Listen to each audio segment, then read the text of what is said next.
Hello രജനീസ് വേൾഡിലേക്ക് എല്ലാവർക്കും സ്വാഗതം. ഇന്ന് ഞാൻ നിങ്ങളെ പരിചയപ്പെടുത്തുന്നത് ഒരു കുക്കിംഗ് അല്ല, ഒരു ബ്യൂട്ടി ടിപ്പാണ്. ഇതെല്ലാവർക്കും പ്രയോജനപ്പെടാം. കാരണം വെച്ചിട്ടുണ്ടെങ്കിൽ ഇന്നത്തെ കാലത്ത് കോളേജിൽ പോകുന്നവർക്കും ജോലിക്ക് പോകുന്നവർക്കും ടാൻ ഒരു പ്രശ്നമാണ്. വെയിൽ കൊണ്ട് ടാൻ വരാതിരിക്കില്ല എന്തായാലും. അപ്പോൾ അതിന് നാച്ചുറലായിട്ട് 3-4 ഐറ്റമാണ് ഉള്ളത്. അത് ഒരുക്കാനൊന്നും നമുക്ക് കാലത്തായിട്ട് സമയം ഉണ്ടാവില്ല. അപ്പോൾ അത് ഉണ്ടാക്കി നമുക്ക് ഫ്രിഡ്ജിൽ സൂക്ഷിക്കേ വേണ്ടു. അപ്പോൾ അത് നമ്മൾക്ക് 4 ഐറ്റം എന്ന് പറയുന്നത് നല്ല പഴുത്ത പപ്പായ ഒരിക്കലും കളയരുത്. അത് നമ്മളുടെ ടാൻ റിമൂവ് ചെയ്യാൻ വളരെ നല്ലതാണ്. ഒരു വലിയ സ്പൂൺ തേന്, കുറച്ച് മഞ്ഞൾപ്പൊടി, 2 സ്പൂണ് കടലപ്പൊടി, ഇതെല്ലാം കൂടി നമ്മൾ മിക്സർ ജാറിൽ നല്ല പോലെ ഫൈനായിട്ട് അരച്ചെടുക്കണം. അതിനുശേഷം 2 വലിയ സ്പൂൺ അരിപ്പൊടി ഇതിനകത്ത് ചേർത്ത് മിക്സ് ചെയ്യണം. അരിപ്പൊടി ചേർക്കുന്ന ഒരു സ്ക്രബ് മോഡ് കിട്ടാനാണ്.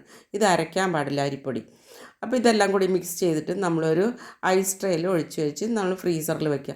ഫ്രീസറിൽ വെച്ച് കാലത്തേറ്റ് പല്ല് തേച്ച് കഴിഞ്ഞാൽ ഒരു ക്യൂബ് എടുത്തിട്ട് നമുക്ക് ഫേസിലിട്ടിട്ട് 20 മിനിറ്റ് കഴിയുമ്പോൾ അത് കഴുകി കളഞ്ഞാൽ നമുക്ക് പിന്നെ ബ്യൂട്ടി പാർലറിൽ പോകേണ്ട ആവശ്യമേ ഉണ്ടാവില്ല.